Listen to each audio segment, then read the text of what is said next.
यत्र तत्र सर्वत्र ईडी ईडी ईडी, उसका ही शोर। लग रहा है कि देश में सबसे बड़ा मुद्दा खुद ईडी हो गई। विपक्ष का कोई दल ऐसा नहीं जो ईडी महामंत्र का जाप नहीं कर रहा है, बिल्कुल लगातार अहरनिश। समाजवादी पार्टी के अध्यक्ष अखिलेश जी ने कहा कि केंद्र की मोदी सरकार ईडी का दुरुपयोग कर रही है विपक्ष के नेताओं की छवि खराब करने के लिए, ताकि चुनाव में, जब चुनाव हो लोकसभा का, तो विपक्ष को नुकसान हो। अच्छा, मान लीजिए बात मान भी लें, तो भी प्रश्न खड़ा होता है कि आप लोगों ने अपनी छवि पाक साफ रखने के लिए फिर क्या रणनीति बनाई? कुछ तो बनाई होगी। अगर किसी के नाम नोटिस आए तो बिना जाए, उस नोटिस का सामना किए बिना, अदालत का सामना किए बिना, अदालत का दरवाजा खटखटाए बिना अपने घर में ही पाक साफ हो जाने का कोई रास्ता है क्या? मान लीजिए मुझे नोटिस आए और मैं खुद ही घोषणा कर दूं छत पे खड़े होकर कि ये नोटिस फर्जी है, मेरी तो पूरी जिंदगी की सबसे बड़ी ताकत ही ईमानदारी है, इस नोटिस का क्या मतलब, और नोटिस फेंक दूं नीचे, तो नहीं चलेगा ना। रूल ऑफ लॉ है। आपको लगता है कि आपके विरुद्ध ये मामला है जिसके तहत आप बुलाए गए हैं, चाहे हेमंत सोरेन हो, चाहे अरविंद केजरीवाल साहब हो, चाहे तेजस्वी यादव हो, तो आप जाइए अदालत। अदालत खुली है ना। और आज तो ईडी को लेकर जो दृश्य पश्चिम बंगाल में बना है, उसने देश को झकझोर दिया। अब तो यही बचा, पुलिस पिट रही, ईडी पिट रही, तो अब यही बचा है कि भाई किसी विपक्ष के नेता को अगर अदालत भी सजा सुनाएगी तो जज भी मार खाएगा। फिर अब तो यही बचा कि भाई 100, 200, 500 लोग कचहरी में जाएंगे और वो वकील और जज को मारना शुरू कर देंगे। आज ईडी का क्या खता थी? तृणमूल कांग्रेस के एक नेता शाहजहां शेख के यहां ईडी के अधिकारी पहुंचे, ईडी के अधिकारियों को मारा, सुरक्षा कर्मियों, सुरक्षा बलों को मारा, मीडिया के कारवा पर हमला किया गया। कहा जा रहा है उसमें रोहिंग्या भी हैं और तमाम लोग हैं। क्या देश में ऐसे आप कानून के शासन की व्यवस्था चलाना चाहते हैं? अब वहां दूसरी किस्म की अराजकता फैल गई बंगाल में। गवर्नर कह रहे हैं कि कानून का राज नहीं दिख रहा है राज्य में,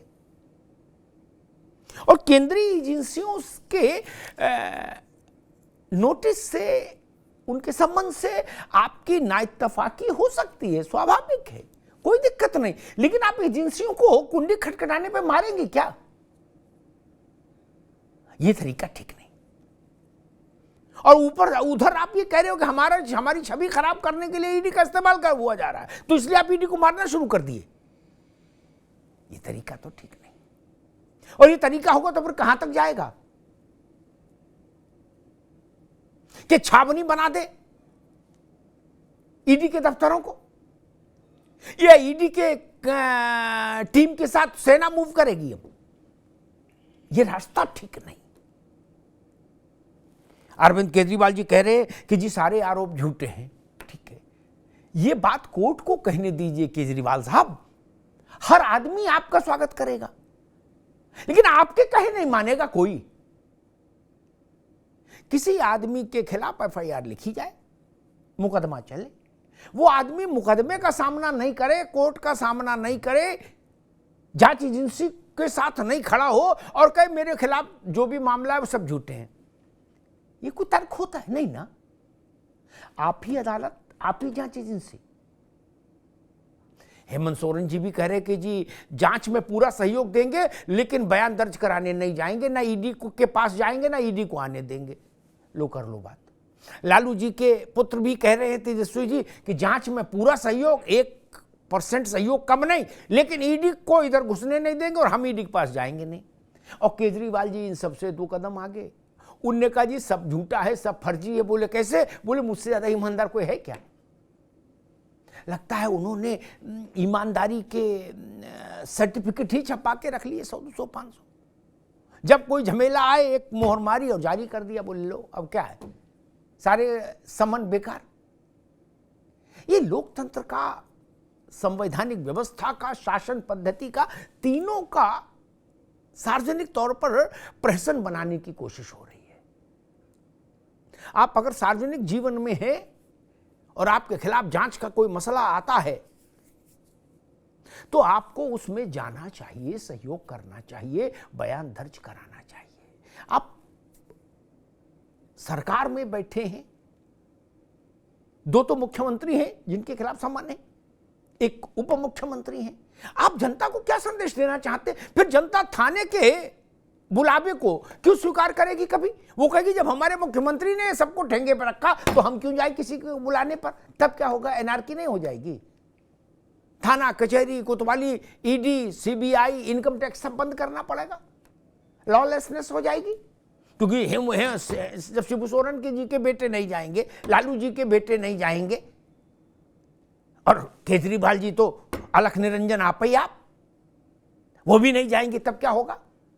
ये प्रश्न खड़ा है। और आज जो घटना घटी है बंगाल में, उसने तो ईडी को लेकर एक नई किस्म की बहस छेड़ दी कि क्या जिन राज्यों में सत्तारूढ़ दल के नेताओं के विरुद्ध जांच लंबित होगी, उन राज्यों में ईडी के लिए बंगाल जैसे खतरे पैदा होंगे? ये बड़ा सवाल है। हमारे साथियों ने एक रिपोर्ट तैयार की, इस रिपोर्ट को देखिए, फिर मेहमानों से परिचय कराएं और फिर बहस में चलें।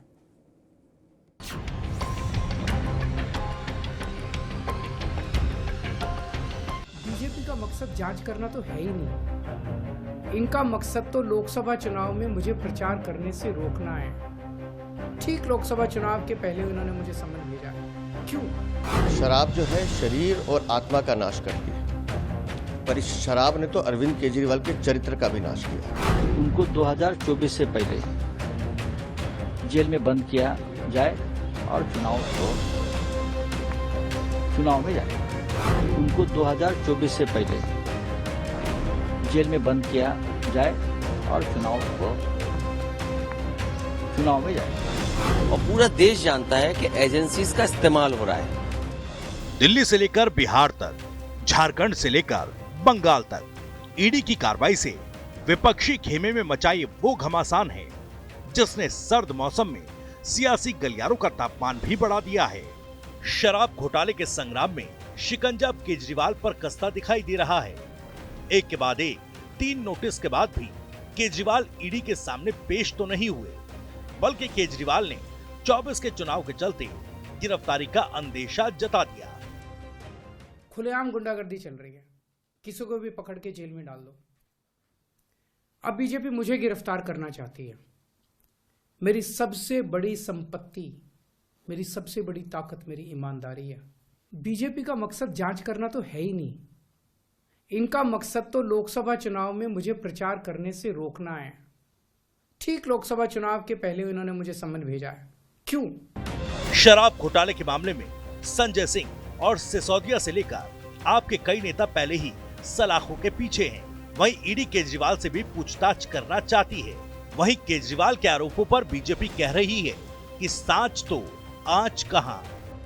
शराब जो है शरीर और आत्मा का नाश करती है, पर इस शराब ने तो अरविंद केजरीवाल के चरित्र का भी नाश किया है।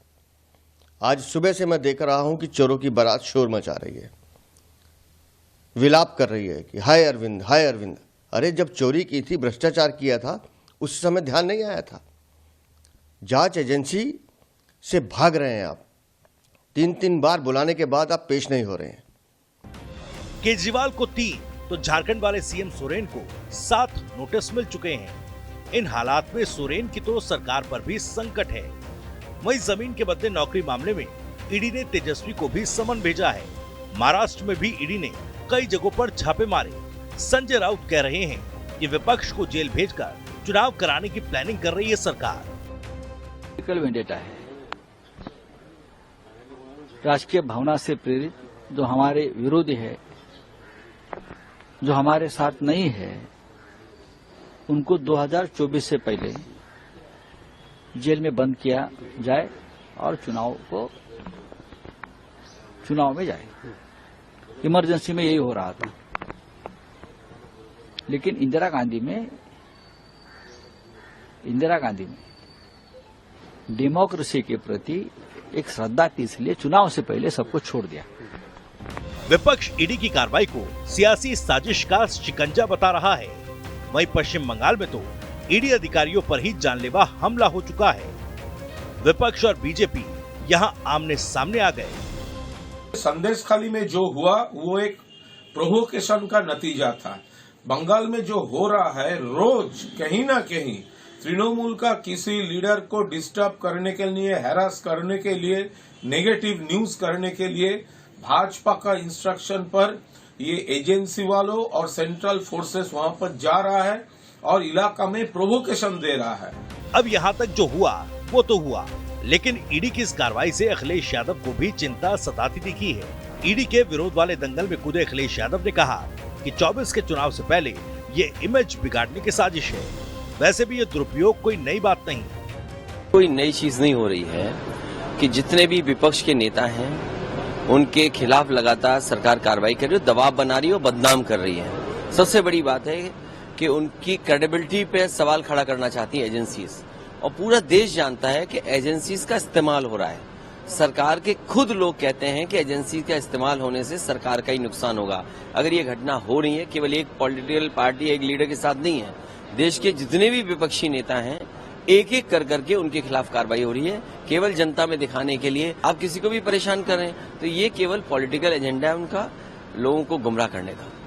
बहरहाल बाकी नेताओं पर जो ईडी शिकंजा कस रहा है वो तो किसी न किसी केस में उलझे हैं, लेकिन अखिलेश यादव के इस टेंशन पर सवाल यही है, शिकायत पर ही तो हो रही है ईडी की कार्रवाई, अखिलेश यादव को क्यों चिंता सताई? अखिलेश जी के ईडी के इस युद्ध में कूदने से दो बातें हैं। एक तो ये है कि भाई सामान्य रूप से उन्होंने कहा कि छवि खराब करने का एक उपक्रम है विपक्ष के नेताओं की, और उसका एक दूसरा अर्थ ये भी है जिसे उन्होंने कहा एक एक करके सारे विपक्षी नेता नापे जा रहे हैं। तो क्या अखिलेश यादव को कुछ ऐसा भी अंदेशा है कि ईडी की गाड़ी लखनऊ की ओर भी चल रही है और आज नहीं तो कल पहुंच जाएगी लोकसभा चुनाव से पहले? एक बड़ा मसला है। मेहमानों से आपका परिचय करा दें। सूर्य प्रकाश मैथिल भारतीय जनता पार्टी के नेता हमारे साथ हैं। मैथिल साहब का स्वागत है। कपिश श्रीवास्तव जी समाजवादी पार्टी के प्रवक्ता, कपिश जी का स्वागत है। डॉक्टर KB त्रिपाठी कांग्रेस के प्रवक्ता, त्रिपाठी साहब का बहुत स्वागत है। मोहम्मद तकी आम आदमी पार्टी के प्रवक्ता, तकी साहब का बहुत बहुत स्वागत।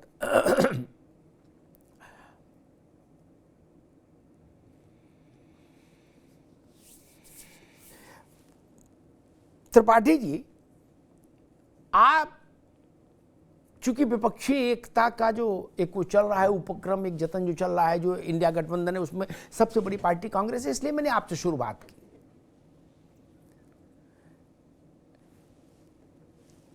किसी भी जांच एजेंसी का नोटिस किसी को आए, वो पक्ष में हो, विपक्ष में हो, राजनीति में हो, धर्म नीति में हो, किसी नीति में ना हो, घर में खाना खाता हो, सोता हो, कोई हो, स्त्री हो, पुरुष हो, अगड़ा हो, पिछड़ा हो, हिंदू हो, मुसलमान हो, नाटा हो, लंबा हो, कोई हो, वो खुद ही सर्टिफिकेट जारी कर देगा। जांच झूठी है, आरोप झूठे हैं, संबंध झूठा है, मैं ईमानदार हूं, और मुहर मारी और छत से नीचे फेंक दिया कागज, बोले जाओ, हो गया, खत्म, फिनिश। ये ऐसा शासन व्यवस्था की ओर हम बढ़ रहे हैं। और कोई जांच एजेंसी किसी का घर की कुंडी खटखटाएगी तो उसको 200-500 आदमी घेर कर बोले इन्हीं को कूट लो। क्या बंगाल? आपकी पार्टी ने वहां स्टैंड लिया है। अधीर रंजन चौधरी को मैं सुन रहा था कि ईडी को किस ढंग से हमला ईडी पर किया गया। वहां कांग्रेस ईडी के साथ खड़ी हुई, मुझे अच्छा लगा कि चलो बंगाल में तो कम से कम ईडी की सुरक्षा के लिए कांग्रेस भी खड़ी हुई। त्रिपाठी जी। अमिताभ जी, निश्चित तौर पर आप जो चिंता जाहिर कर रहे हैं वो और गंभीर है। इससे भी ज्यादा खतरनाक है कि देश के लोकतंत्र में एक ऐसा समय भी हम सबको देखने के लिए अभिशप्त होना था कि जिसमें भारत की सरकार पूरी तरह से विपक्ष को, लोकतंत्र को रौंदने के लिए तैयार हो जाए। ईडी का नोटिस तो राहुल गांधी जी को सबसे पहले दिया, 55 घंटे बिठा के पूछताछ की। उसके बाद क्या हुआ? सोनिया जी को उस अवस्था में जब वो अस्वस्थ थी, ईडी ने नोटिस दिया और उनको बुलाया। लेकिन कांग्रेस पार्टी इनके इस डराने से नहीं आने वाली। अब इन्होंने कोशिश की है कि जो इंडिया अलायंस के दूसरे दल हैं उनको डराने की और उनको घर में बिठाने की कोशिश की जाए। तो मैं बड़ी ईमानदारी से कहता हूं कि ईडी की ये सभी कार्यवाहियां राजनीति प्रेरित हैं। राजनीति प्रेरित कार्यवाही नहीं होनी चाहिए। जांच एजेंसियों को जैसे काम करना चाहिए। अभी आज जिन जिन लोगों को नोटिस मिला, मैं सबकी बात नहीं कर रहा, केजरीवाल का क्या है, तेजस्वी जी का क्या है, हेमंत सोरेन का क्या है, जो आपने अपनी पटकथा रची, लेकिन मैं ये बिल्कुल तय बता रहा हूं कि क्या भारतीय जनता पार्टी के किसी नेता ने आज तक कोई अपराध नहीं किया है? कोई भी उनके ऊपर जांच नहीं है। ईडी का कोई नोटिस भारतीय जनता पार्टी के नेता को नहीं मिलना है। और ये सारे नेता आज भारतीय जनता पार्टी ज्वाइन कर लें तो ये वॉशिंग मशीन से पूरी तरह से स्वच्छ हो जाएंगे। उसी दिन ईडी इनका नाम भूल जाएगी। ऐसे तमाम नाम हैं। आप सुधी पत्रकार हैं, विद्वान हैं, लंबा अनुभव है, आप जानते हैं। मैंने इतने नेता हैं जिन्होंने भाजपा ज्वाइन कर ली, उसके बाद ईडी उनका नाम भूल गई है। ईडी उनका नाम ही नहीं याद। ठीक है तिवारी जी, ये बहुत, ये तो आधे, ये तो आरंभिक तर्क है जो 2 साल पहले चला। अब तो नए नए कुछ चीजें लाओ आगे, बहस में आनंद आए। ये तो कि भाई भाजपा वालों को नोटिस नहीं आ रहे तो पुरानी बात होगी, कोई नए नया हो।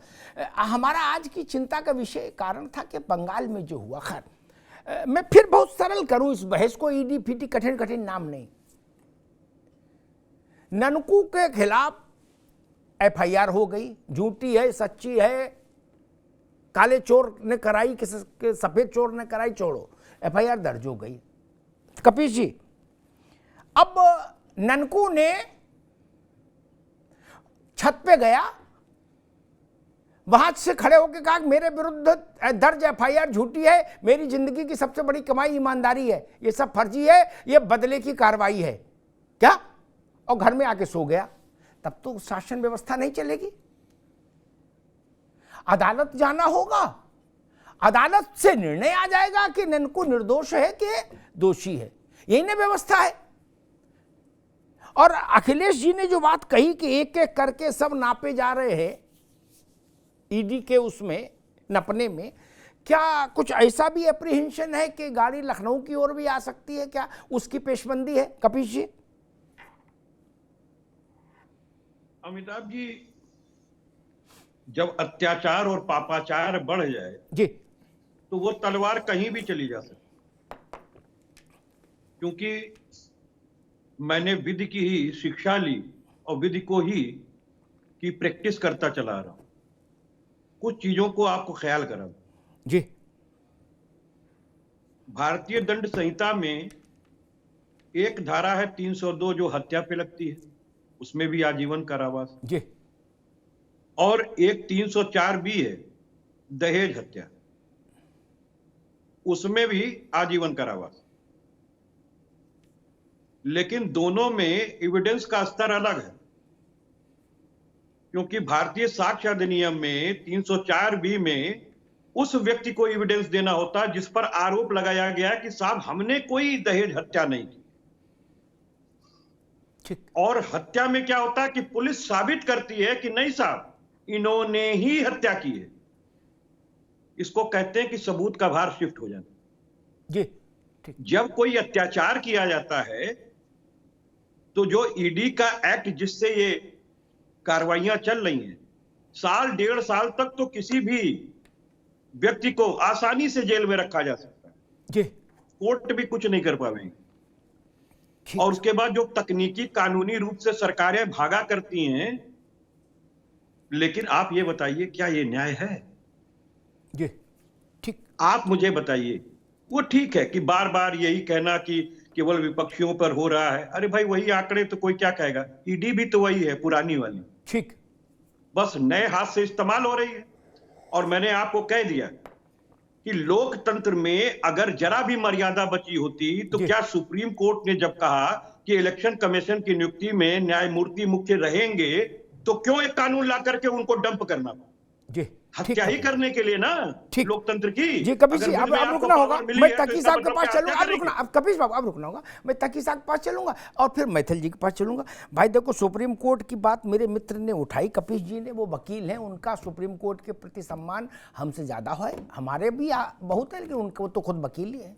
मैं एक बात कह दूं, इसी सुप्रीम कोर्ट में, इसी सुप्रीम कोर्ट दूसरा नहीं था, ये 14 दल जिसमें कपिश बाबू की पार्टी ने भी दस्तखत किए थे, ने एक एप्लीकेशन लगाई, तकी साहब की पार्टी भी थी उसमें दस्तखत करने वाली, और कहा कि हुजूर मी लॉर्ड, ऐसा आदेश दे दो कि ईडी सीबीआई इनकम टैक्स विपक्ष के किसी नेता के खिलाफ कोई कदम ना उठाए। सुप्रीम कोर्ट ने कहा भौरे हो क्या? कभी जी अभी नहीं, अब दूसरे राउंड में आएंगे, तब तक दिमाग में आप उसको रखो, तर्क को। सुप्रीम कोर्ट ने कहा कि भौरे हो क्या? आज तक ऐसा आदेश किसी ने दिया क्या दिया जा सकता है? जब केस हो तो आइएगा, हम देखेंगे गलत है सही है। 14 दल गए थे, कांग्रेस के प्रवक्ता और देश के बड़े वकील पैरवी कर रहे थे, ठीक, तो उसी की मान लो। मैं तो मूल बात के लिए बहस करने आया, काला सफेद अदालत तय करेगी। क्या जांच के सम्मन अपने आप निस्तारित करने की प्रक्रिया शुरू हो गई है? यथा राजा तथा प्रजा, इसका मतलब दिल्ली में जितने भी 2 करोड़ लोग हैं, सबको अरविंद केजरीवाल का अनुसरण करना चाहिए। कोई मुकदमा हो किसी थाना चौकी में, किसी एजेंसी का नोटिस हो, छत पे जाओ, कहो भाइयों बहनों मेरी ईमानदारी पर कोई शक नहीं कर सकता, और नीचे आके सो जाओ, ठेंगे पर नोटिस। यथा राजा तथा प्रजा, जब मुख्यमंत्री ने कह दिया, बिहार में भी यही होना चाहिए, झारखंड में भी यही होना चाहिए, वहां के एक जगह के मुख्यमंत्री ने, उप मुख्यमंत्री ने कह दिया, यही होना चाहिए ना, कि फिर गरीब आदमी कचहरी में जाएगा, उसको मजबूरी है सम्मान का सामना करना। लेकिन अगर आप आम आदमी पार्टी के मुख्यमंत्री हैं तो आप अपना सर्टिफिकेट खुद ही जारी कर देंगे। तकी साहब देखिए अमिताभ जी, आम आदमी पार्टी एक कट्टर देशभक्त, कट्टर ईमानदार, कट्टर देश प्रेमी पार्टी है, कट्टर भगत सिंह को मानने वाली पार्टी है, और उसने कभी भी न ईडी से, सीबीआई से, न किसी एजेंसी से कभी डरी है, हमेशा सहयोग किया है, चाहे मनीष सिसोदिया का केस हो, चाहे सतेंद्र का केस हो, चाहे संजय सिंह का केस हो। लेकिन बीजेपी ने जो पीएमएलए एक्ट के अंदर चेंजेस करे, सहयोग न करने के कारण सुनिए तो, जो चेंजेस करे हैं उन्होंने, उसके अनुसार, वो चेंजेस के अनुसार जो किए गए पीएमएलए एक्ट में, उसके अंदर वो किसी को अगर अभियुक्त बनाते हैं, तो जैसे कपिश जी ने कहा, burden of evidence lies on the person who has been prosecuted, इसके खिलाफ और इसके बाद मुकदमा किया गया है। तो आप पहले हमारे देश के कानून की मुंह सजना हुआ करती थी कि जब तक आपको प्रूव नहीं किया गया कि आप गिल्टी हैं, आप गिल्टी नहीं हैं। लेकिन अब ये हो गया, you are guilty from first day. यो पहले था, you innocent till proven guilty, यहाँ you are guilty from first day, and burden of evidence lies to the person जिसके ऊपर आरोप लगाए गए हैं। तो इस केस में कोई भी व्यक्ति बहुत आसानी से 6 महीने, साल भर जेल में रहेगा, या 1.5 साल जेल में रहेगा, और बीजेपी ये नैरेटिव बनाने में लगी रहेगी कि देखो ये जेल में है, इनको क्यों नहीं मिल रहा है वहां से, इनको क्यों नहीं खाली वहां से छूट रहे हैं। तो इस तरह का नैरेटिव सेट करने में बीजेपी को बहुत आसानी होगी। दूसरी बात, बीजेपी ने पिछले सालों जिस तरह से देश की संवैधानिक संस्थाओं को, गंभीर संस्थाओं को तहस नहस किया है, बर्बाद किया अपने राजनीतिक स्वार्थ को हासिल करने के लिए, वही बीजेपी सीबीआई को कांग्रेस ब्यूरो ऑफ इन्वेस्टिगेशन कहती थी, आज बीजेपी ने ईडी को अपना पेट बना रखा है, जो बीजेपी के शू कहने पे दौड़ती है, काटने को दौड़ती है। तो जब मुझे बड़ा अफसोस होता है, कहते हुए अफसोस हो रहा है कि जिस संस्थान का मैं सम्मान करा करता था, इन्फोर्समेंट डायरेक्टर बहुत बड़ी संस्था है जिसका सम्मान होना चाहिए, आज उसके साथ इस तरह की हरकतें हो रही हैं।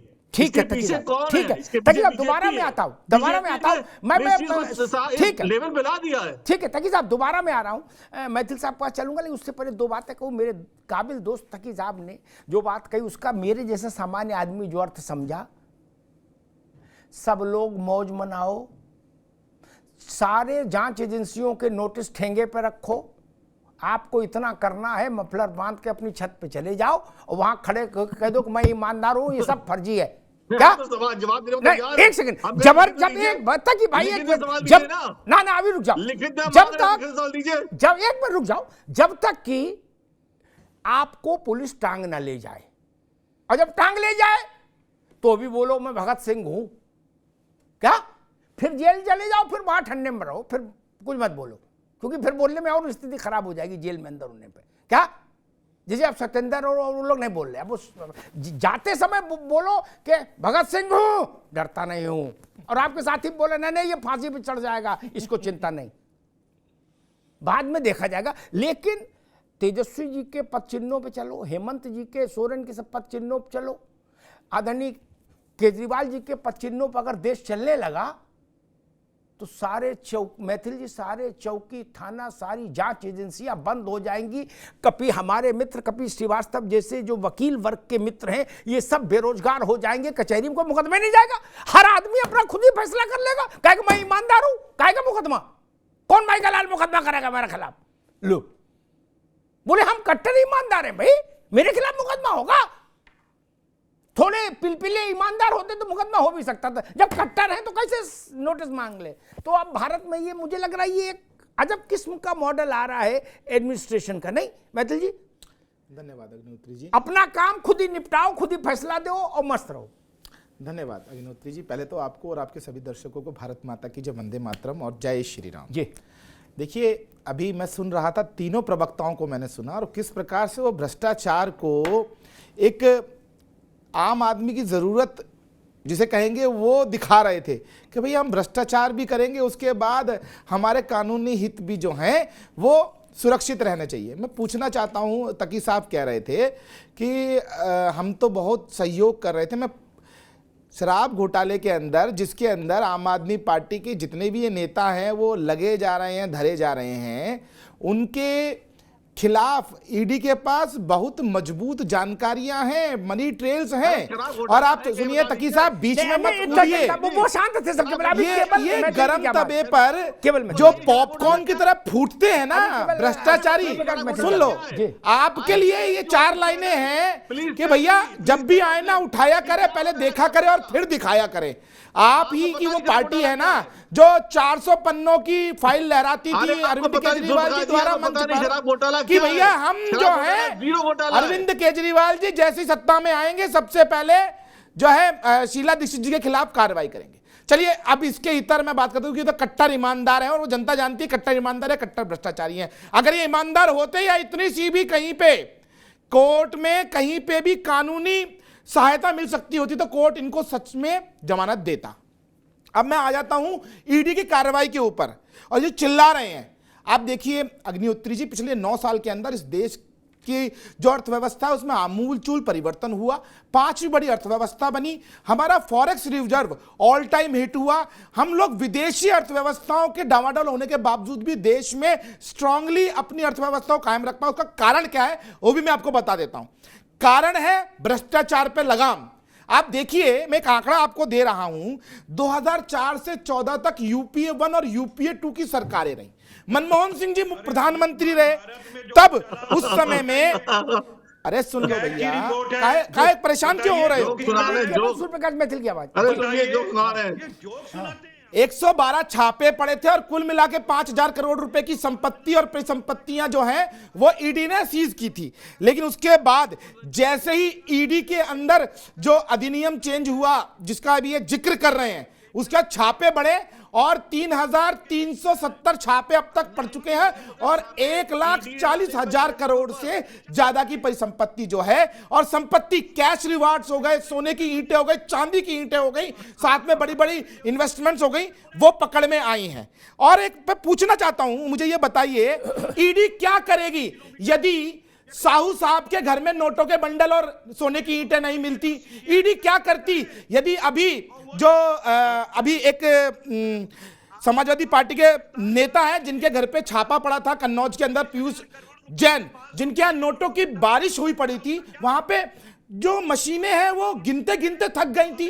ईडी क्या करेगी यदि आप नौकरी के बदले जमीन घोटाला नहीं करेंगे? ईडी क्या करेगी यदि आप 5,000 करोड़ 10,000 करोड़ का घोटाला नेशनल हेराल्ड में नहीं करेंगे? तो अरे ईडी तो तभी कुछ करेगी ना जब आपने भ्रष्टाचार किया होगा।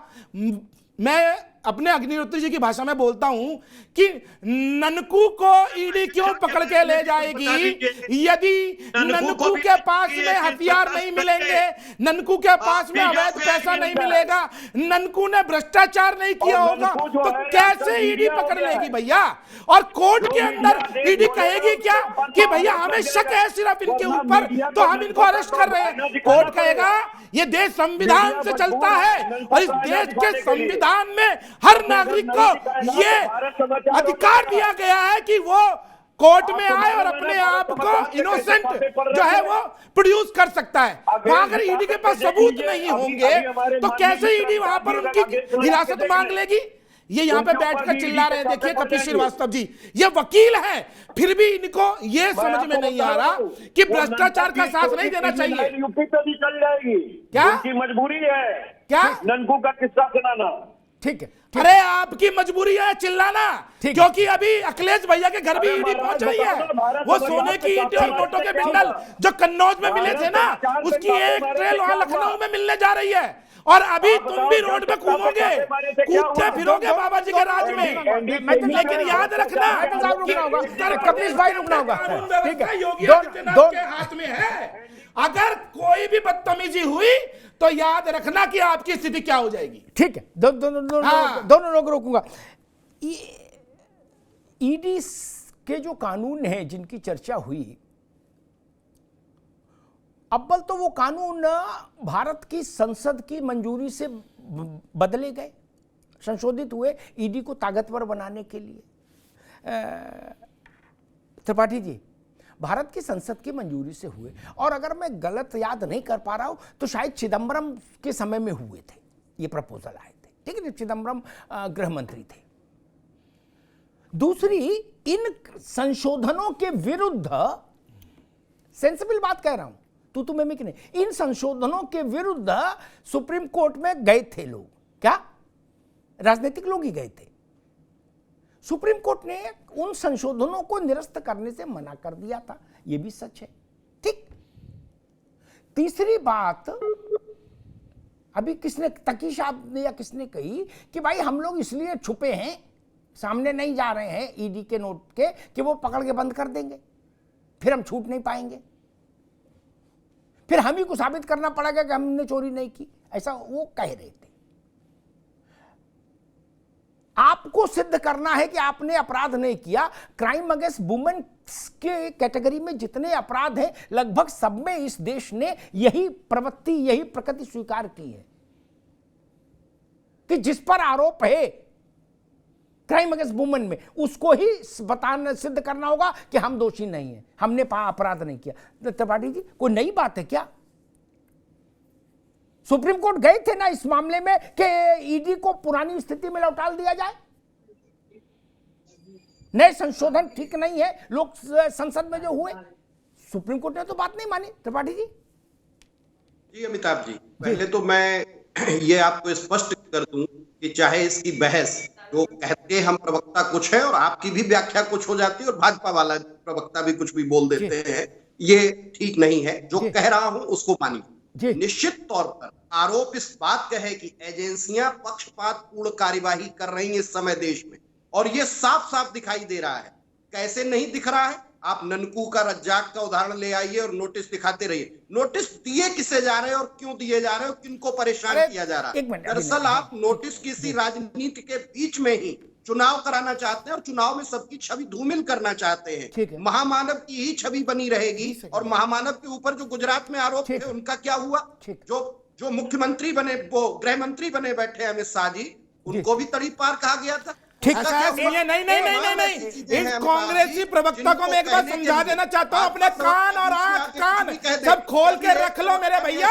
कोर्ट से माननीय गृह मंत्री जी को बाइज्जत बरी किया गया था और सुप्रीम कोर्ट तक तुम लोगों ने पूरा प्रपंच रखा था। तीस्ता सीतलवाड़ आज भी जेल की सलाखों के पीछे पहुंच गई है। उसकी नियमित जमानत अर्जी जो है वो खारिज हो गई है, क्योंकि कोर्ट ने भी माना है कि कांग्रेस की केंद्र सरकार द्वारा तीस्ता शीतलवाड़ को मोहरा बनाकर प्रधानमंत्री श्री नरेंद्र मोदी और आदरणीय गृह मंत्री अमित शाह जी को फंसाने की पूरी कोशिश हुई। कई एसआईटी बनी, कई आयोग बने, हर आयोग और हर एसआईटी की अग्नि परीक्षा को हमारे गृह मंत्री जी और प्रधानमंत्री जी ने पार किया है, याद रखना। अरे चोरों, तुम्हारा समय खत्म हुआ। देश की जनता जानती है 2-4 किसी के केस में बेल पे बाहर हो, देश की संपत्तियां लूट, दोनों लोग रुकिए, दोनों की आवाज रुकिए, यहाँ बैठ दोनों की आवाज रुकिए, मर्यादा की बात ना करें। मंत्री जी के लिए नहीं बोलेंगे। अब आप भी रुकिए, ना इनको बोलिए, गृह मंत्री जी के नहीं बोलेंगे। इनको हिम्मत कैसे हुई जब 22 बड़ी कोर्ट ने कर दिया तो इनकी हैसियत को नोटिस भिजवा, आप नोटिस भिजवाइए, गृह मंत्री जी के लिए बोलेंगे। अभी अभी रुकिए, आप नोटिस भिजवाइए, आप मानना का अगर आपको लगता है ऐसा। अभी रुक जाइए भैया, कपिल बाबू आप भी रुको, आप भी रुको। कपिल श्रीवास्तव जी, मेरा प्रश्न फिर वही, नोटिस गलत दिया, समाजवादी को दिया, गैर समाजवादी को दिया, आम आदमी को दिया, खास आदमी पार्टी को दिया, कांग्रेस को दिया, लोक दल को दिया, कुछ दिया। नोटिस पर जांच एजेंसी के सामने जाना होगा कि नहीं जाना होगा, ये मर्यादा रहेगी कि नहीं रहेगी। मूल प्रश्न इतना है, दाएं बाएं से कुछ नहीं। वो नोटिस किस पार्टी का नेता है, किस पार्टी का नहीं है, नेता है या नहीं है, इससे भी मेरा बहुत फर्क नहीं पड़ता। अदालत के सामने मामला जाएगा या अपने आप ही नोटिस का निपटारा कर देंगे। बोले क्या? बोले नोटिस फर्जी है। लोकसभा चुनाव से इतना पहले क्यों दिया? तभी आम केजरीवाल कह रहे थे, अब कह रहे लोकसभा चुनाव के नजदीक क्यों दे दिया? ये तीसरा चौथा नोटिस है भाई। सातवां नोटिस हेमंत सोरेन डिक्लाइन कर रहे हैं। क्या आम लोगों के सामने हम यही तरीका रखना चाहते हैं? कपिल श्रीवास्तव जी, मैं आपको लीगली जवाब दे देता हूं। ये जो नोटिसें सर्व की जाती हैं, ये सीआरपीसी की धारा 143 के तहत की जाती है, जिसके अंतर्गत उसको सफाई देने का अवसर और प्रश्न पूछने का अवसर दिया जाता है। लेकिन अगर उस अवसर को वो अवेल नहीं करना चाह रहा है तो उसकी लिए कोई दंडनीय अपराध नहीं है या गैर विरुद्ध नहीं है विधि के। ये उस व्यक्ति का अपना अधिकार है कि उस नोटिस का वो जवाब देता है या नहीं देता। हाँ, अगर आपको लगता है आपके अन्वेषण अधिकारी को कि आपकी नोटिस का संज्ञान वो नहीं ले रहा है और उसने जो कृत्य किए वो संज्ञेय अपराध हैं और ऐसे हैं कि उसकी तत्काल गिरफ्तारी की जा सकती है, तो वो गिरफ्तारी करे। हाँ, ये जरूर है कि कोर्ट से परमिशन उनको करनी पड़ेगी, क्योंकि एक माननीय मुख्यमंत्री है, उसके लिए आदेश लेना पड़ेगा। तो ये तो एक विधिक कार्रवाई है जो केजरीवाल साहब जो हैं उसमें नोटिस का जवाब देने जाए या ना जाए, क्योंकि उनके लिए ये भी तो जरूरी है ना कि वो दिल्ली के मुख्यमंत्री हैं, तो उनके अन्य इससे भी जरूरी काम हो सकते हैं। अगर ईडी को लगता है कि नहीं वो दोषी है, कपिल जी, जो मुख्यमंत्री है उसको ये प्रोरोगेटिव हासिल है, ठीक, नेता है उसको प्रोरोगेटिव हासिल। एक सेकंड रुकिए, वो कह देगा कि मैंने अपनी पार्टी का कार्यक्रम रखा है, मैं व्यस्त हूं, मैं चुनाव के बाद मिलूंगा, ठीक। आम भारतीय को यहाँ का नहीं हासिल है, नहीं, उसको टांग के ले जाया जाएगा तुरंत 20 डंडे मार। आपको यही कानून, आप पता नहीं किधर अमिताभ जी जा रहे हैं। अरे आप मूर्धन्य पत्रकार हैं सर। मैंने जिन शब्दों को पिरोया है वो लीगल शब्द हैं। मैंने आपको कहा कि ये नोटिस सर्व करना उनकी जिम्मेदारी है, जो इन्वेस्टिगेटिंग अथॉरिटी है। अगला व्यक्ति उस नोटिस पे अपने बयान को जारी करने जाएगा या नहीं जाएगा, वो उसकी लीगल ड्यूटी नहीं है, क्योंकि ये 143 के अंदर नहीं लिखा हुआ। ये प्रोग्रेटिव है किसी के लिए भी, चाहे हमारे लिए, आपके लिए भी। ठीक भैया, और मैं एक बात पूछ रहा हूं, ठीक, नलकूप को छोड़िए, ठीक, कपिल जी छोड़िए, आपने लीगल स्पष्ट कर दिया। अब रुक जाओ, मोहम्मद तकी जी, हम राजनेताओं से ये अपेक्षा करते हैं कि वो किसी भी तरह की जांच का कोई प्रश्न उन पर खड़ा हो तो वो अपनी तरफ से आगे बढ़ के उसका निस्तारण कराएं जल्दी से जल्दी, ताकि वो पाक साफ होकर फिर जनता की सेवा में रह पाएं। हम तो ये करें, केजरीवाल जी अहरनिश 24 नहीं 48 घंटे जनता की सेवा में रहते हैं, तो जल्दी से इस मामले को निपटवाओ। नहीं, जब नोटिस आता आप एक ही बात कह देते हो, ये नोटिस फर्जी है, बीजेपी वालों ने भेजा है, हम नहीं जाते। ये तो तर्क न किसी का भी हजम होगा। एक सेकंड, क्या आप ये चाहते हो कि जो गति सिसोदिया की हुई, संजय सिंह की हुई, सत्येंद्र जैन की हुई, फिजियोथेरेपिस्ट और रेपिस्ट क्या मसला था वो जेल वाला जैन साहब, आप जानते हो पुराने आदमी हो, फिर आप कहोगे गिरफ्तार कर लिया, तब तक जाओगे नहीं जब तक गिरफ्तारी की स्थिति ना आ जाए, और जब गिरफ्तार कर लेंगे तो कहोगे हमको गिरफ्तार कर लिया। बताइए तकी साहब, चित भी मेरा, पट भी मेरा, अंटा मेरे बाप का। बीजेपी जिस तरह से सीबीआई से डरती थी और सीबीआई को कांग्रेस ब्यूरो इन्वेस्टिगेशन करती थी, सोच रही है कि हम लोग भी, आम आदमी पार्टी जो कट्टर ईमानदार पार्टी है, वो ईडी के इस तरह के नोटिस से डर जाएगी। ईडी तो एंटरटेनमेंट कर रही है, और ये अगर ईडी का नोटिस है, ये देखिए गया बस्ते में, अगर ईडी इस तरह से बिहेव करेगी तो उसको इसी तरह से जवाब दिया जाएगा। ईडी की इज्जत ईडी के हाथ में, वो एक संवैधानिक संस्था के तहत कार्य करेगी तो उसको उस तरह जवाब दिया जाएगा। लेकिन अगर वो बीजेपी के इशारे से काम करेगी तो ऐसे नोटिस जो है वो कूड़े के ढेर में जाएंगे या उनको फाड़ के फेंक दिया जाएगा। अच्छा, ये नुस्खा आपने केजरीवाल, तकी भाई एक मिनट, ये नुस्खा आपने मनीष सिसोदिया, संजय सिंह, सत्येंद्र जैन को क्यों नहीं बताया कि ये देखो नोटिस और ये फेंका कूड़े में? ये भगत सिंह वाली बात, कट्टर ईमानदारी वाली बात आपने उनको नहीं बताई। वो तिहाड़ में पड़े हैं। 1 बार की जाए, 2 बार की जाए, 3 बार की जाए तो गंभीर होती है, लेकिन जब वो रिवाज बन जाए और रोज किया जाए, मैं समझ गया। ठीक है, ठीक है, मैं समझ गया। ठीक है तकी साहब, इसलिए लोग ईडी को गंभीरता जी हाँ, आपने नोटिस का गोला बना के जैसे फेंक के दिखाया जनता को, बड़ा शुभ काम किया है। इसके लिए इंडिया अलायंस आपके सम्मान की व्यवस्था करेगी अगली बैठक में। खड़गे जी आपको माला पहनाएंगे और सम्मान करेंगे कि आपने देश के सामने एक अच्छी नजीर रखी कि ईडी का ये देखो नोटिस ईडी का, और ये गया कूड़े में। ये बात अगर सिसोदिया को, सत्येंद्र जैन को, संजय सिंह को भी बता देते तो वो ठंड जेल में काटते नहीं ना? नहीं, एक जेल में नहीं काटते ना। आपने उनको नहीं बताई, अब करो। खैर, मैं रुक जाओ भैया, 1 मिनट, मैं मैथिल जी के पास जा रहा हूं। ताकि भाई 1 मिनट, मुश्किल ये है, अरविंद जी ने सिसोदिया को, संजय सिंह को और क्या नाम सत्येंद्र जैन को जेल पहुंचवा दिया, ये कह के कि ये भगत सिंह है, इनको कल फांसी दे दो, इनकी चेहरे पर शिकन नहीं आएगी, ये भगत सिंह है, कल फांसी दे दो। सब जेल चले गए क्या? और ये भैया बाहर मूंगफली खा रहे क्या? अगले जेल में समय। क्या कहा था अरविंद केजरीवाल ने? संजय सिंह मेरा शेर, इसके नाम से ईडी, मैं उनके शब्द उद्धृत कर रहा हूं, इसके नाम से ईडी की पेंट गीली हो गई। जिस दिन ये बोला उसी के 2 दिन बाद भैया जेल चले गए। सियावर रामचंद्र की जय। अब ऐसा ही ये तकी साहब जैसे जो शुभचिंतक हैं अरविंद जी के, ये गुल्ला बना बना के नोटिस का जो बता रहे हैं कि ये गया नोटिस ईडी का। ठंड ज्यादा है, मकर संक्रांति तो आ जाने दो, सूरज में थोड़ी गर्मी आ जाए, जेल में ठीक रहेगा। क्या यह चाहते हो कि सूर्य मकर में न जाए, उससे पहले कांड हो जाए? क्या चाहते हो भैया? अरे भाई नीतीश कुमार को कन्वीनर तो अनाउंस हो जाने दो। अरे नीतीश बाबू को कन्वीनर तो बन लेने दो, उसके बाद चले जान, भेज देना जेल उनको।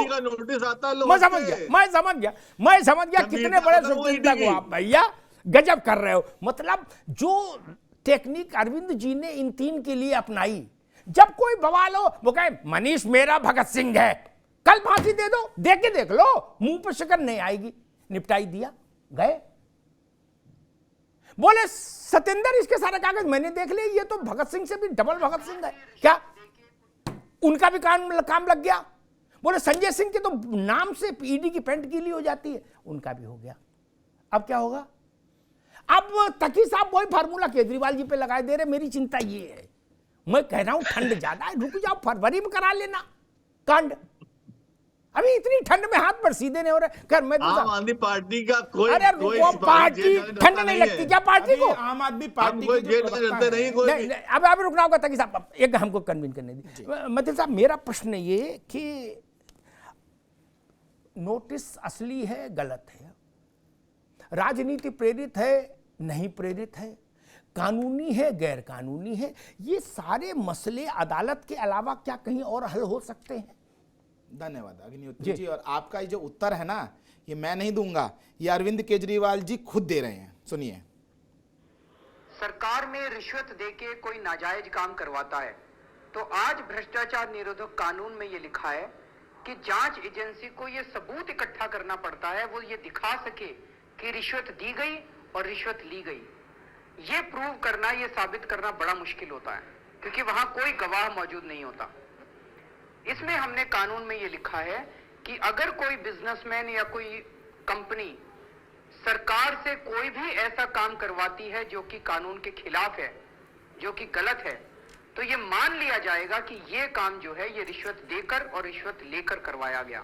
इसमें जांच एजेंसी को ये साबित करने की जरूरत नहीं होगी कि रिश्वत ली गई या रिश्वत दी गई। 2 साल लो भैया, कर लो बात। ये भी खोज के लाए हैं, खिलाफ क्या काम ये भी खोज के लाए हैं चाचा के वीडियो। अब ये लो, अब देखिए मैं पूछ रहा हूँ,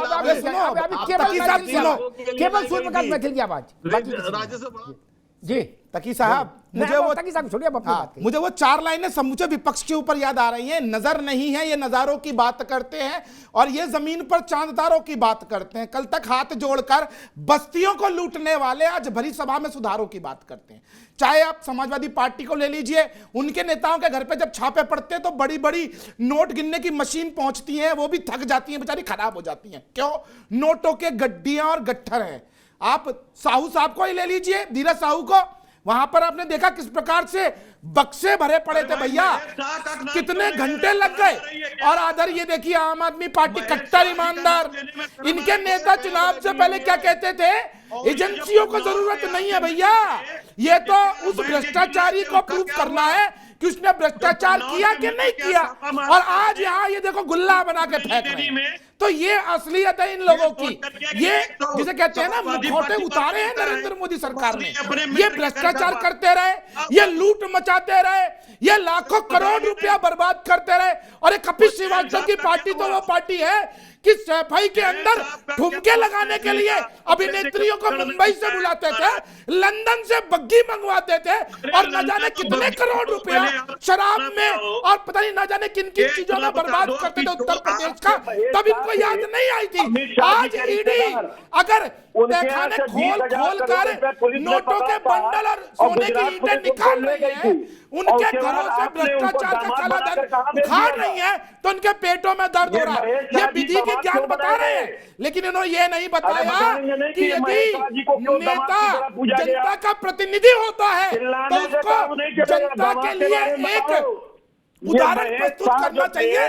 मुझ पे आरोप लगा, मुझको एजेंसी ने बुलाया, मैं वहां पहुंचा, मैंने फेस किया, मैंने अपने आप को निर्दोष किया, मैं वापस सत्ता में आ गया। ये नहीं कि आप ईडी को पीटेंगे, आप सीबीआई को पीटेंगे, आप पुलिस को पीटेंगे, आप एजेंसियों का मोराल तोड़ने की कोशिश करेंगे और आप भ्रष्टाचारियों की जमात में सबसे आगे खड़े हो जाएंगे। शर्म आनी चाहिए कपिल श्रीवास्तव आप लोगों को। आप वकील हो, आपने न्याय के मंदिर में जाकर वकालत करते हो, आपको शर्म आनी चाहिए। आप भ्रष्टाचारियों के साथ खड़े हो। और वो दिन दूर नहीं जब ये समूचा विपक्ष जिसने भ्रष्टाचार किया है, लाखों करोड़ रुपया इस देश की जनता का लूटा है, वो सब नरेंद्र मोदी खोद खोद के निकालेंगे। किसकी संपत्ति विदेश में है, किसने तहखाने में नोट इकट्ठे कर रखे हैं, किसने जमीन में सोने की ईंटें दबा रखी है, किसके पास बड़े बड़े होटलों के शेयर है, वो सब निकाले जाएंगे। याद रखना, अब वो दिन हवा हुए जब पसीना गुलाब था। ये नेहरू का नहीं, नरेंद्र का भारत है। यहाँ पर भ्रष्टाचारियों के लिए जगह नहीं है, जैसे उत्तर प्रदेश में किसी अपराधी के लिए जगह नहीं है। या तो गोली खाओ या उत्तर प्रदेश छोड़ दो, अपराध छोड़ दो। वही आज देश के अंदर है। भ्रष्टाचार करोगे तो ईडी आ जाएगी। याद रखना इस चीज को, दिमाग में डाल लो और लाख चिल्ला लो, लेकिन नरेंद्र मोदी 2024 में 400 सीटों के संग आ रहे हैं, क्योंकि ये देश अब रुकने वाला नहीं है। रुकना होगा। कपिल भाई रुकिए, कपिल भाई रुकना होगा, अभी रुकना होगा। त्रिपाठी जी, 3 बड़े नेता जो संवैधानिक पदों पर भी हैं इस वक्त, वो नोट ईडी के कई नोटिस को, जैसा हमारे दोस्त तकी भाई ने ऐसे करके दिखाया ना कि ये लो, ये गया नोटिस ईडी का, ऐसा कर रहे हैं रोज अपने अपने दफ्तरों से।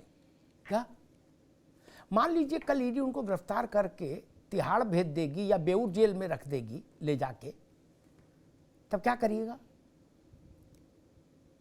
आप सम्मान का सामना नहीं करना। एक भाई मेरी बात पूरी हो जाने दो मालिक, फिर आप तीखे के शब्दों में लपेटना सबको। आप सम्मान का सामना नहीं करना चाहते, उसको गुल्ला बना के दिखा रहे हो देश को कि ये गया नोटिस। क्या टांग ले जाएंगे? तब भोजपुरी में गाना है, इसके लिए नहीं कि गाना है, लाल चोटी वाली तो का टांग ले जाई, कपिल श्रीवास्तव सुना होगा क्या? लाल छोटी वाली तो का टांग ले जाई, अब टांग ले गए तब क्या होगा? भगत सिंह और चंद्रशेखर आजाद, तीन तो जेल में है ना, भगत सिंह, चंद्रशेखर आजाद और कौन जिनको बताते थे। ऐसी स्थिति क्यों पैदा करते हैं आप लोग भी जानबूझकर कि नहीं सीधे गिरफ्तारी कर लो, तब तक हम नहीं आएंगे। और ये अवज्ञा और कर रहे हैं शासन की कि ये लो ये लो, ये गया। त्रिपाठी जी। जी अमिताभ, बिल्कुल सही कह रहे हैं। अभी बीच में भी जब आपने बोला था और भाजपा के प्रवक्ता बोल रहे थे तो यही लग रहा था कि अब इस देश में कभी भी किसी को भी गिरफ्तार किया जा सकता है। इस समय हमें भी गिरफ्तार किया जा सकता है। चोरों को ऐसी बना दी है, शासन व्यवस्था इस तरह की ला दी है कि किसी को भी गिरफ्तार कर लो। क्योंकि गुजरात में भी जो होता रहा वो जो चाहा मन चाहा सब किया। आज आप भारत की सत्ता पे बैठे हुए हैं, अभी जैसे कहा भाजपा प्रवक्ता ने, ये नरेंद्र का भारत है। हम तो सोचते थे ये हमारे जैसी जनता का भारत है, ये we the people of India का भारत है, हम भारत के लोगों का भारत है। ये तो अब नरेंद्र का भारत है, एक अकेले मोदी जी का भारत है। और इसमें कोई भी जिएगा तो उनकी इच्छा से, कोई मरेगा तो उनकी इच्छा से। किसी को भी आप गिरफ्तार कर ले। नोटिस देना तो ठीक है कि जांच, किसी ने शिकायत डाली, कोई जांच आई। अब आप ही कह रहे हैं अमिताभ जी कि गिरफ्तार कर ले, मतलब मकर संक्रांति भी नहीं आएगी उससे पहले गिरफ्तार, मतलब कोई मतलब ही नहीं। जब चाहेंगे ठीक। आगे त्रिपाठी जी, आगे बात, आगे आगे आगे आगे आगे आगे एक मिनट आगे भैया, आगे त्रिपाठी जी आगे बात। मैंने ये कहा, मैंने नहीं कहा मकर संक्रांति से पहले गिरफ्तार हो जाएंगे। त्रिपाठी जी विद्वान प्रवक्ता हैं, विद्वान लोग कई बार शातिराना ढंग से चीज़ों को घुमा देते हैं। मैंने अपने दोस्त तकी साहब से कहा कि अभी ठंड बहुत है, शास्त्र कहते हैं सूर्य मकर में आ जाता है तो गर्मी आ जाती है, उष्णता आ जाती है, सूर्य में ठंड कम हो जाएगी। मैंने कहा अभी ये गुल्ला बनावा ना फेंको, ठंड कट जाने दो। कोई बुरी सलाह दे दी? मेरे संगम में कूद पड़ो जाके, चार कुतुब मीनार से कूदो जाके, मेरे सिर पे क्या फर्क पड़ रहा है यार? सही बात बोलो तो अभी काटने को दौड़ रहे हो। कुतुब मीनार से कूद पड़ो जाके सब लोग, मेरे सिर पे क्या फर्क पड़ रहा है भाई? और मैं कभी नेताओं को इतना महत्वपूर्ण मानता ही नहीं अपने जीवन में। क्या नेताओं से देश चल रहा है क्या? माफ कीजिएगा, पार्टियां नेताओं से चलती होंगी, देश नहीं चलता, ठीक ना?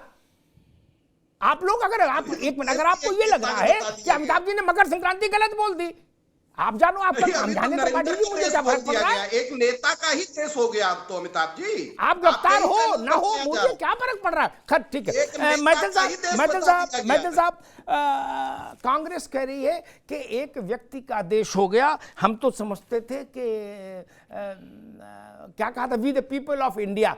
हालांकि इसी कांग्रेस के जहां जिस कुर्सी पर खड़गे जी बैठे हैं आज, आदरणीय खड़गे जी, उसी कुर्सी पर एक बार देवकांत बरुआ नाम के एक आदमी बैठे थे, वो भी दक्षिण के हैं, ये भी दक्षिण के हैं। तो उनने पार्टी के राष्ट्रीय अधिवेशन में मंच से इंदिरा जी की मौजूदगी में कहा था, इंदिरा ही भारत है, भारत ही इंडिया है। मैं यही कहने वाला था कि ये लोग इस प्रकार का एक प्रपंच रच रहे हैं कि जिसमें कि ये तो भैया इतने ज्यादा कट्टर ईमानदार है, इतने निर्दोष हैं, इतने इनोसेंट है कि ना जाने कितना परेशानी हो गई। मैं ये कहना चाहता हूं, कभी किसी कांग्रेसी से पूछोगे कि बांग्लादेश का जब विभाजन किया, पाकिस्तान का विभाजन किया, पूर्वी बांग्लादेश बनाया गया, तो किसने बनाया? तो वो छूटती बोलेगा, अरे आयरन लेडी थी इंदिरा, उसने बनाया। और अब कह रहे हैं कि by the people of India. जब इंदिरा इज इंडिया और इंडिया इज इंदिरा कहते थे, तब मुंह सूखता नहीं था क्या? आज नरेंद्र मोदी ने 370 हटाई, 35 से हटाया जो आपने कलंक लगाया था। आज पाकिस्तान को घर में घुसकर सर्जिकल स्ट्राइक से मारा, बालाकोट एयर स्ट्राइक से मारा। आज पाकिस्तान आटा आटा चिल्ला रहा है, जिसके लिए आपके प्यार उमड़ते रहते थे। आज भारत 5वीं बड़ी अर्थव्यवस्था है। G20 के अंदर भारत में हुआ G20 विश्व में धमक गई। आज बड़े बड़े देशों की एमएनसीज भारत में निवेश करने के लिए आतुर है। IMF की रिपोर्ट है कि देश भारत सबसे ज्यादा प्रगतिशील अर्थव्यवस्था है पूरे विश्व में। पूरे विश्व की FIIs भारत में इन्वेस्टमेंट करने के लिए आतुर है। और ये बात कर रहे हैं यहाँ बैठकर, जो इमरजेंसी लगाते थे, जिन्होंने देश के अंदर सारे विपक्ष को जेल में डाला, जिसने सारी की सारी प्रेस को जेल में डाल दिया, वो यहाँ बैठकर ठीक लोकतंत्र की बात कर रहे हैं। ठीक है, सबको रोकूंगा भाई, सबको रोकूंगा। मैं सारे मित्रों से कहूंगा, बोलते समय मैं निर्मुक्त बोल सकता हूं, इसलिए नहीं कि कोई विशेष हो, इसलिए मैं राजनीति में नहीं हूं। राजनेताओं को थोड़ा लिहाज सबका आपस में करना चाहिए। वक्त बहुत तेजी से घूम रहा है। कौन जानता था कि बाल ठाकरे की पार्टी के प्रवक्ता को यह कहना पड़ेगा कि इंदिरा जी की लोकतंत्र में आस्था थी? क्या भगवान का नाम लो तो सोच समझ के बोलो। पता नहीं कब मायावती जी ने ठीक कहा कि थोड़ा ठंड रखो, आपस में अच्छी बात करो। सब पता नहीं कब कहां ज्वाइनिंग करनी पड़े भैया। मौसम तो बदल ही रहा है तेजी से। खैर, मेरा कहना सिर्फ इतना, कानून संसद ने बनाया। सपा बसपा भाजपा कांग्रेस किसी की पार्टी के दफ्तर से तो कानून बन नहीं सकता। चिदंबरम के समय बना, चिदंबरम भाजपा के नहीं थे।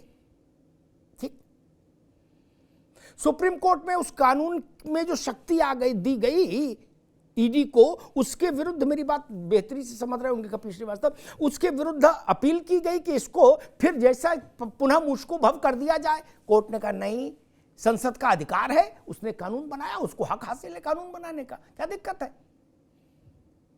अब आप उसमें कहो कि ऐसा कानून बना दिया, बाबा रे बाबा। क्यों भाई?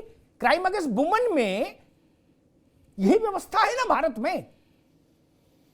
जो आरोपी है उसको सिद्ध करना है कि मैंने अपराध नहीं किया, है व्यवस्था। और कानून के द्वारा स्वीकृत व्यवस्था है, संसद के द्वारा बनाया हुआ कानून, और सुप्रीम कोर्ट की मोहर के बाद और परिष्कृत हो गया कानून। वैसा ही ये है ईडी का कानून। क्या समस्या है? और मूल बात राजनेताओं के दंभ के से मुझे बड़ी चिढ़ होती है। ये जो दंभ है ना, ये रहा ईडी का नोटिस, ये रहा। और सच्ची बात ये है, मैं देश को बता दूं, पुलिस पकड़ ले जाए, एजेंसी चाहे पुलिस, क्या उस वक्त चेहरा खरगोश सा हो जाता है। क्या ये सारी बहादुरी जब तक पकड़ेंगे नहीं गए तभी तक है। चेहरे पर नूर खत्म हो जाता है। त्रिपाठी जी जानते हैं, पुराने आदमी। क्या नहीं, सही है। जेल में ये स्थिति हो जाती है। भाई साहब गलत बयानी मत पढ़ो। देखा अमिताभ जी, है ना, काम है पैर पटक के सलूट मारना। हमने सबको देखा, सबको देखा। जो सुंदर थे, रूपवान थे, वो भी पेशी पे आते हैं। कैसा चेहरा हो गया है। जिनको आप लोगों ने कहा चढ़ जा बेटा सूली पे, भला करेंगे राम, बोले ये तो भगत सिंह है, इसको आज फांसी दे दो। कोई कहे अभी फांसी दे के देख लो, कोई कहे कल फांसी दे के देख लो। उनकी दशा दुर्दशा हो गई। ये करना सरल है मित्र, अपने पे बीते तो पता लगे। और दूसरी बात, जब आप राजनेता हैं, आप सामान्य व्यक्ति तो है नहीं, आप बड़े लोग हैं। महाजना एन गतः स पंथा, पुराण में कहा गया। जिधर महान लोग जाते हैं वही रास्ता जनता मानती है, सामान्य लोग। तो जिधर तेजस्वी, हेमंत सोरेन और अरविंद केजरीवाल जा रहे हैं वही रास्ता जनता भी फॉलो करे। फिर तो बोले ये रहे, क्या स्थिति बनेगी? या तो थाना कचहरी एजेंसियां बंद हो जाएंगी, कचहरी खाली हो जाएंगी, वकील दूसरा काम खेती बाड़ी में लगेंगे, क्योंकि जनता खुद ही फैसला कर देगी अपने नोटिस का, अपने मुकदमे का, अपने FIR का। फिर कहते हैं कि हमको गिरफ्तार कर लिया गया। आपने अपराध नहीं किया होगा तो कोई आपको कैसे दंडित कर सकता है? मैं आज तक ये नहीं समझ पाया, ऐसी कोई बड़ी से बड़ी एजेंसी हो, अंततः अदालत के सामने जाएगी ना अपना केस लेके, ईडी नहीं, इसको डबल ईडी बना दो और इसको डबल इंजेक्शन लगा दो, तब भी इसको जाना होगा ना अदालत के सामने। जब अदालत के सामने आप जाएंगे तो आपको अपनी बात कहने का अवसर होगा। न्याय की तराजू पर ईडी की बात और आपकी बात तौल ली जाएगी, तभी ना आप अंदर रहेंगे, नहीं तो बाहर हो जाएंगे। इतनी सरल सी बात है। कानून से भागना क्यों, और नेताओं को क्यों भागना चाहिए? उसमें वो लीगल तकनीकी चीजें ढूंढी जा रही हैं। कहा जा रहा है इस दफा के तहत नोटिस नहीं आया, उस दफा के तहत आया, हल्का है थोड़ा और वजनी नोटिस आए। कानून की तो शक्ति मालूम ही है, फिर तो जेल है ही। लेकिन वैसी स्थिति क्यों पैदा करना चाहते हैं हम? और राज्यों के मुख्यमंत्रियों के स्तर पर यह घटना घटे, ये ठीक नहीं।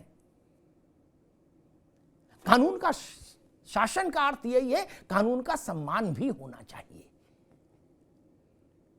क्या कोई एजेंसी के कोई मान लीजिए पुलिस वाला ने आपको बंद कर दिया, त्रिपाठी जी, आप पुलिस वाला कितनी देर आपको बंद रख सकता है? अदालत में हाजिरी होगी ना आपकी। पुलिस वाले के चलते तो आप जेल नहीं भेज दिए जाएंगे ना, अदालत के आदेश से ही जेल जाएंगे और अदालत के आदेश से ही जेल से बाहर आएंगे। ये सरल सी बात है। आप अदालत तक ही नहीं जाना चाह रहे। करे ये रहा नोटिस, हम ही सुप्रीम कोर्ट, क्यों? बोले हम इंडिया अलायंस में हैं। गजब हो गया भाई, ये तेवर देख के तो जनता डर जाएगी कि अभी लोकसभा के चुनाव में जीत हार का पता नहीं लगा, तब ये तेवर है। और अगर मान लीजिए 24 में लॉटरी लग गई, तब क्या करेंगे? अभी ऐसे फेंक दे रहे हैं नोटिस। ये भाषा दंभ की है, ये व्यवहार दंभ का है, ये लोकतंत्र के मूल भाव का निषेध है। कोई भी, मैं तो बुनियादी बात पर फिर आके बात खत्म करूंगा, कोई एजेंसी हो, किसी के द्वारा प्रभावित हो एजेंसी, अंततः आप अदालत के सामने जाएंगे, अदालत में दूध का दूध पानी का पानी हो जाएगा। आपने पाप नहीं किया होगा, ससम्मान बरी होकर आएंगे, पाप किया होगा तिहाड़ जाएंगे। इतनी सरल सी बात है, इसमें झगड़ा काहे का? कोई सरकारी एजेंसी आपको सिर्फ अदालत तक ले जा सकती है, जेल में नहीं रख सकती। जेल के लिए मजिस्ट्रेट का आदेश चाहिए, न्याय की कलम चाहिए। सरकार की कलम से आप जेल में नहीं रह सकते और ना सरकार की कलम से जेल से बाहर आ सकते। दोनों के लिए न्याय की कलम चाहिए। न्याय पर भरोसा करिए, सम्मान का सामना करिए, इसमें कौन सी नई बात है? और आज जो बंगाल में हुआ त्रिपाठी जी, वो भारत के संघीय शासन की व्यवस्था के लिए ठीक नहीं है, खराब संकेत है। ध्यान रखिए, आप राष्ट्रीय पार्टी के प्रवक्ता हैं। राज्यों में अगर ऐसी स्थिति आ जाएगी कि किसी पार्टी का विशेष का शासन है, उसके यहां कोई वैसा जांच के लिए जाए कोई एजेंसी, तो बोले इन्हीं को घेर के कूट लो, अपने शासन है। ये तरीका ठीक नहीं। और अगर ये रास्ता चलेगा तो ये भारत की जो संघीय व्यवस्था है उसके लिए आज अलार्म है, एक खतरे की घंटी है, खतरे की घंटी। इसको सुने देश में सब लोग। धन्यवाद।